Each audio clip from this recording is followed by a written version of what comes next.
नमस्कार प्यारे साथियों, आज के सेशन में आप सभी का बहुत बहुत स्वागत है। तो साथियों, आज के इस पशु परिचर के सेशन में हम आप सभी को पशु राजस्थान जीके जीएस के मोस्ट इम्पोर्टेंट क्वेश्चन करवाने वाले हैं। यही सभी क्वेश्चन पिछली परीक्षाओं में भी पूछे जा चुके हैं, तो आप इस सेशन को लेना ना भूलें और अंत तक इस सेशन को लेवें। तो साथियों, चलिए हम अपना पहला क्वेश्चन करते हैं। अभी तक आपने चैनल को सब्सक्राइब नहीं किया तो चैनल को सब्सक्राइब भी कर लीजिए और पहले क्वेश्चन का उत्तर भी बताइए।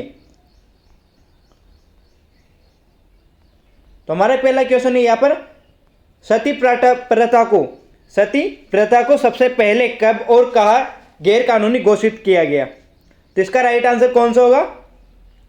आप सभी को बताना है कि सती प्रथा को सबसे पहले कब और कहाँ पर गैर कानूनी घोषित किया गया। हमारे ऑप्शन यहाँ पर है 1856 में उदयपुर में, 1848 में कोटा में, 1822 में बूंदी में, या इनमें से कोई नहीं। तो राइट आंसर कौन सा होगा इसमें? तो सती प्रथा की बात करें तो सबसे पहले कहां पर गैर कानूनी घोषित किया गया? तो वो किया गया 1822 में बूंदी में। कौन सा राइट आंसर होगा इसमें? तो इसमें आपका राइट आंसर हो जाएगा सी, या थर्ड राइट आंसर होगा। बूंदी के राजा ने इन्हें गैर कानूनी घोषित किया था। चलिए इसी के साथ नेक्स्ट क्वेश्चन करते हैं हम। अगला क्वेश्चन है हमारा यहाँ पर कि रूप कंवर नामक महिला किस घटना से संबंधित थी? तो राइट आंसर कौन सा होगा इसमें? रूप कंवर नामक महिला किस घटना से संबंधित थी? ऑप्शन है बाल विवाह से, भ्रूण हत्या से, संतारा से, या सती से। तो इसका राइट आंसर कौन सा होगा आप सभी को बताना है। तो रूप कंवर महिला के बारे में बताना है। तो ये किस घटना से संबंधित थी? तो ये थी सती प्रथा से। ऑप्शन इसमें आपका राइट होगा फोर्थ।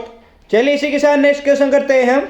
आप सभी को अगले क्वेश्चन का उत्तर देना है कि निमुचना किसान आंदोलन किस जिले में संपन्न हुआ?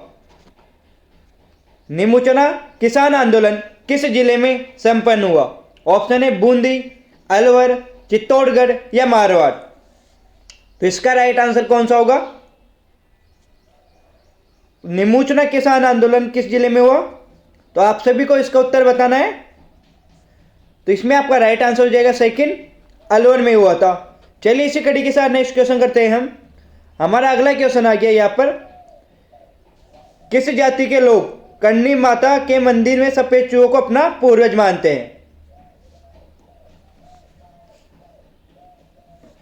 किस जाति के लोग करणी माता मंदिर के सफेद चूहों को अपना पूर्वज मानते हैं? ऑप्शन है चारण जाति के, भाट जाति के, मीना जाति के, या भील जाति के।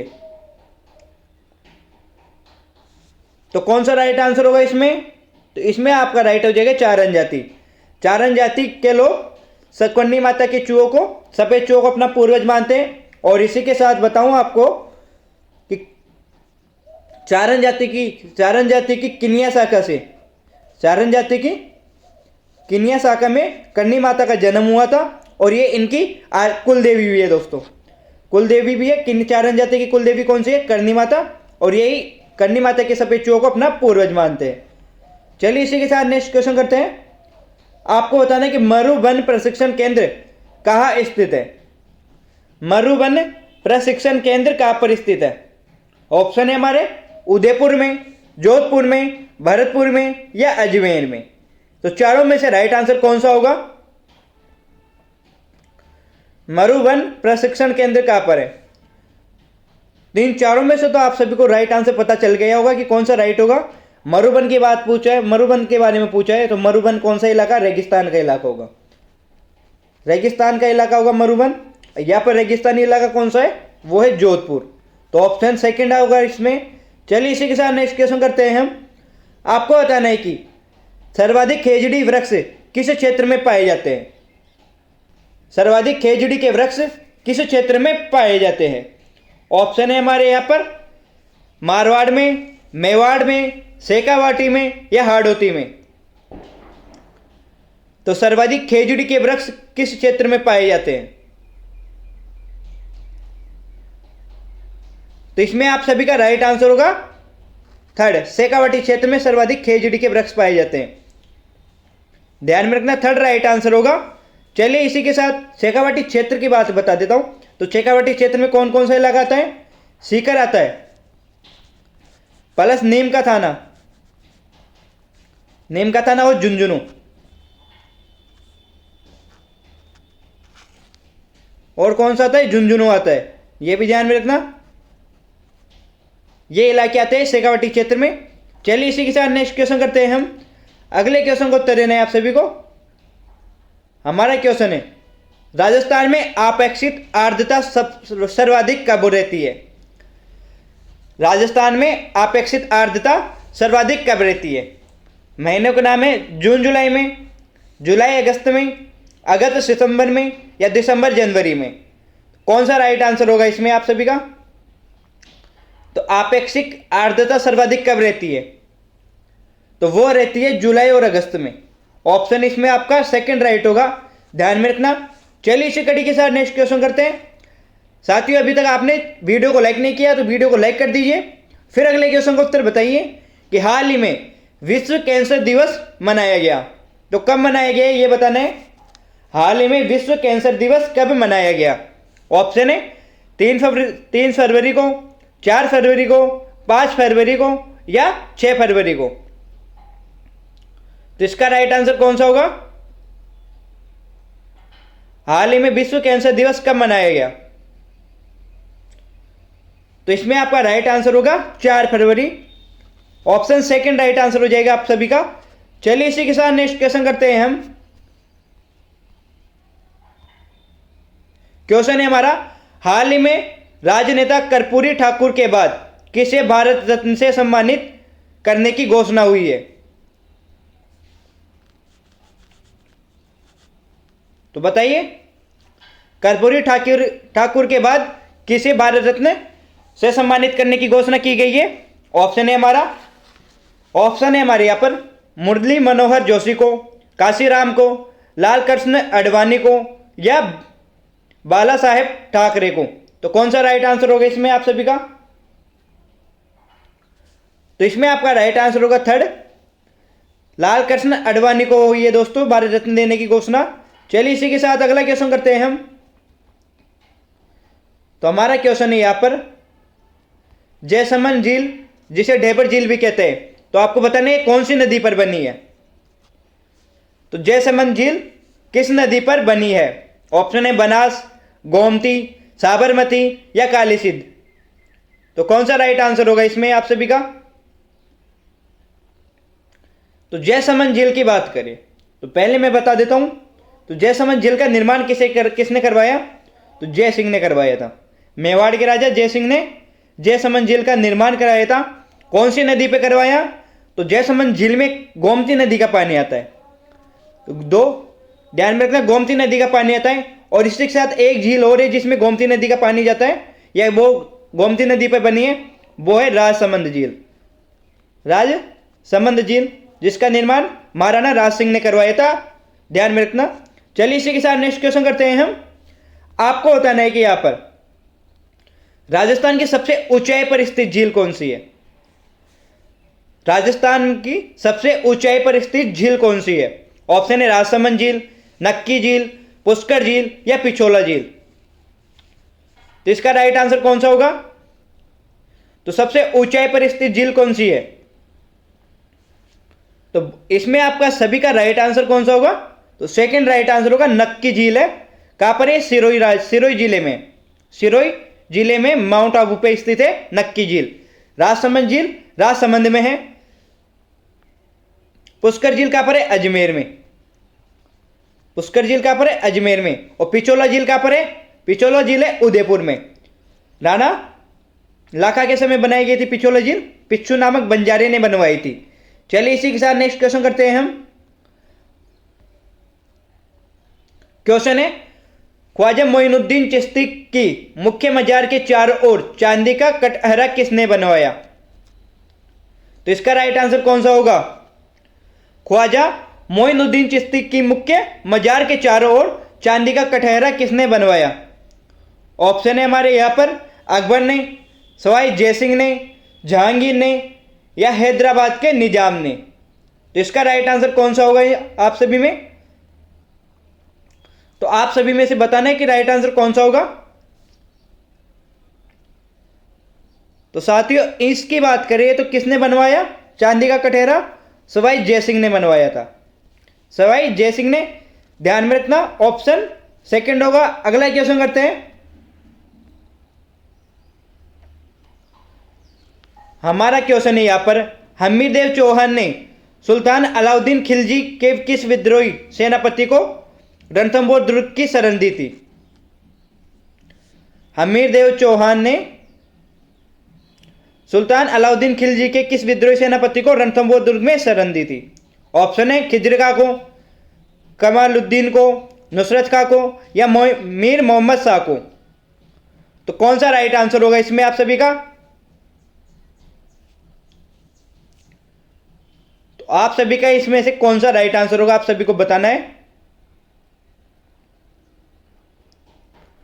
तो इसमें आपका राइट आंसर होगा मीर मोहम्मद शाह।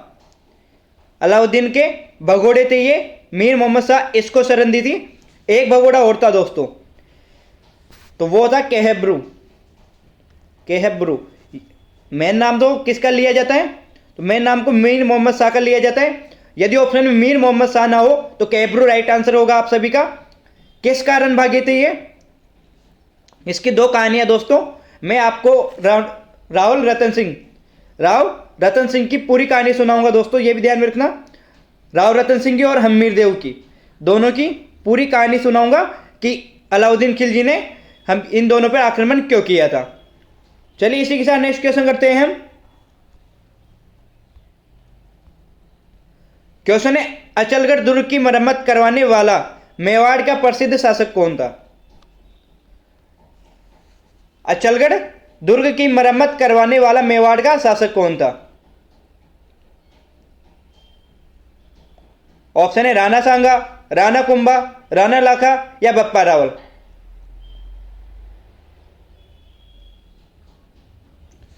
तो अचलगढ़ दुर्ग की मरम्मत किसने करवाई? तो वो करवाए दोस्तों राणा कुंभा ने। राणा कुंभा ने, ऑप्शन सेकंड राइट आंसर होगा। एक ग्रंथ है दोस्तों विनोबा भावे, वीर विनोबा भावे ग्रंथ है दोस्तों, जो श्यामल दास का है। इस ग्रंथ के अनुसार मेवाड़ में 84 दुर्ग है।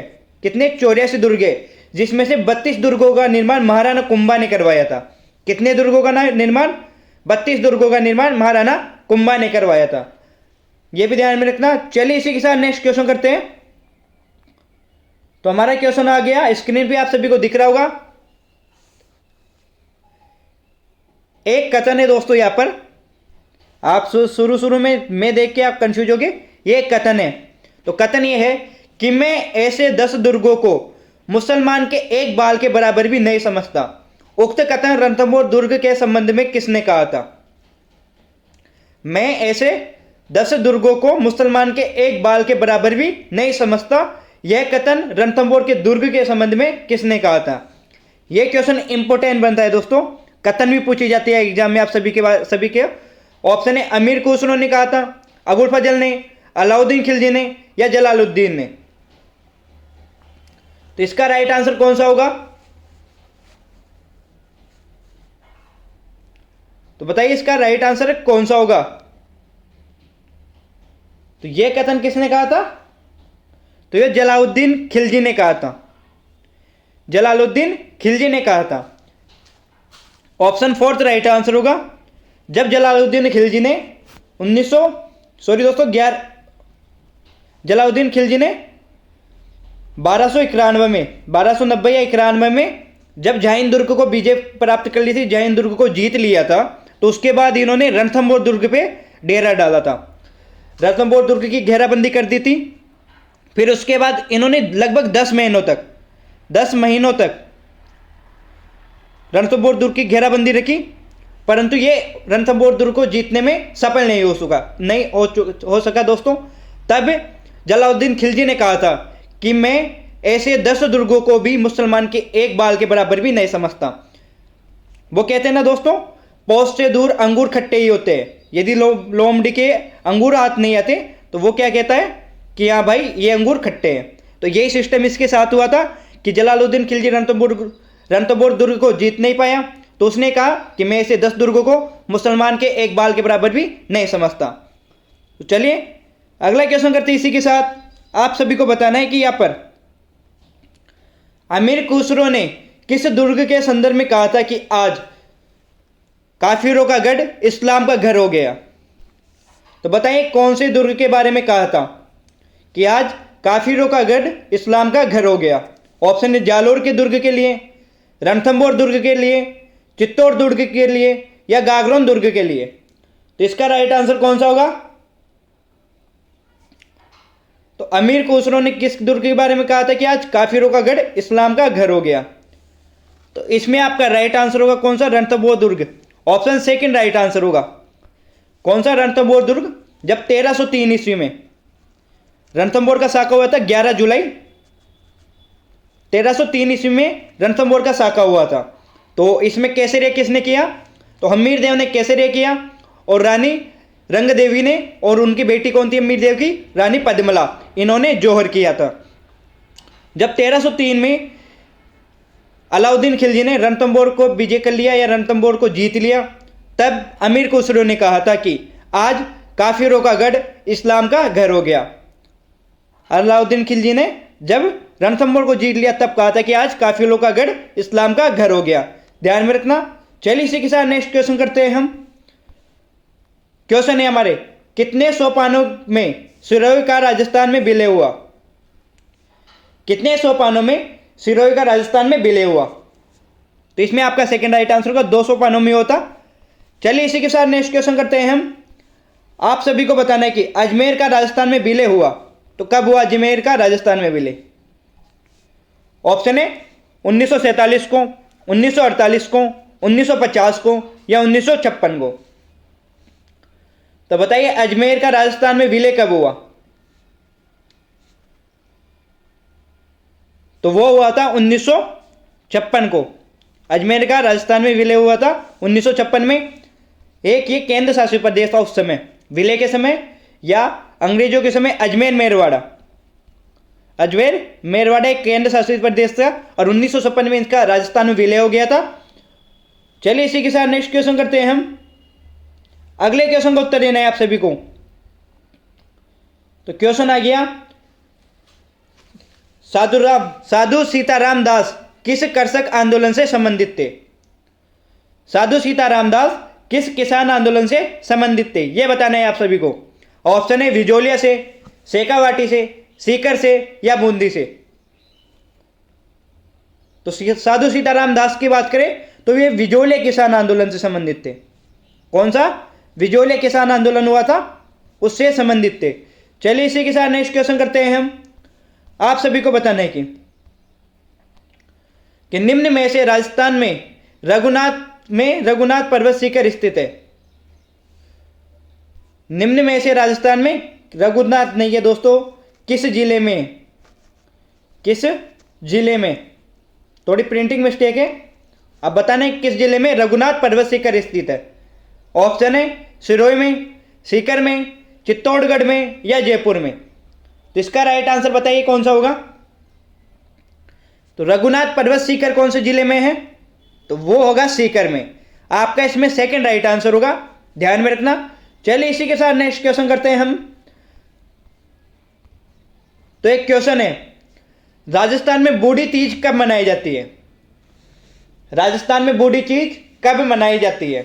ऑप्शन है भाद्रपद मास की कृष्ण पक्ष की तृतीया को, श्रावण मास की कृष्ण पक्ष की तृतीया को, भाद्रपद मास की शुक्ल पक्ष की तृतीया को या श्रावण मास की शुक्ल पक्ष तृतीया को। तो राइट आंसर कौन सा होगा? तो बताइए बूढ़ी तीज कब मनाई जाती है? तो बूढ़ी तीज के साथ साथ एक और आता है कजली तीज। इसे कजली तीज भी बोला जाता है। बूढ़ी तीज या कजली तीज कब मनाई जाती है? तो वो होता है दोस्तों भादवा महीना होता है, भादवा यानी भाद्रपद मास की कृष्ण पक्ष की तृतीया को। तो भादवे महीने की कृष्ण पक्ष की तृतीया को बूढ़ी तीज या कजली तीज मनाई जाती है। कौन से जिले में मनाई जाती है? कजली तीज का मेला या बूढ़ी तीज का मेला कौन से जिले में पड़ता है? तो वो पड़ता है बूंदी में। ऑप्शन इसमें बूंदी में पड़ता है कजली तीज का मेला। और ये हमारी तीज आती है दोस्तों, जो आपको पूछे कि तीज का त्यौहार कब मनाया जाता है, तो केवल तीज का त्यौहार मनाया जाता है श्रावण मास की शुक्ल पक्ष की तृतीया को। कि तीज के त्यौहार की बात करें तो वो होगा चौथा राइट आंसर होगा उसमें। यदि बूढ़ी तीज या कजली तीज की बात करें तो वो होगा पहला राइट आंसर उसमें। ध्यान में रखना, तीज का त्यौहार जयपुर में मनाया जाता है और कजली तीज का त्यौहार बूंदी में ज़्यादा मनाया जाता है। चलिए इसी के साथ नेक्स्ट क्वेश्चन करते हैं हम। तो हमारा क्वेश्चन है यहाँ पर, नटनी का चबूतरा राजस्थान में किस झील के निर्मित है? नटनी का चबूतरा राजस्थान की किस झील में निर्मित है? पिछोला झील में, नक्की झील में, आना सागर झील में या फतेह सागर झील में? तो इसका राइट आंसर बताइए कौन सा होगा।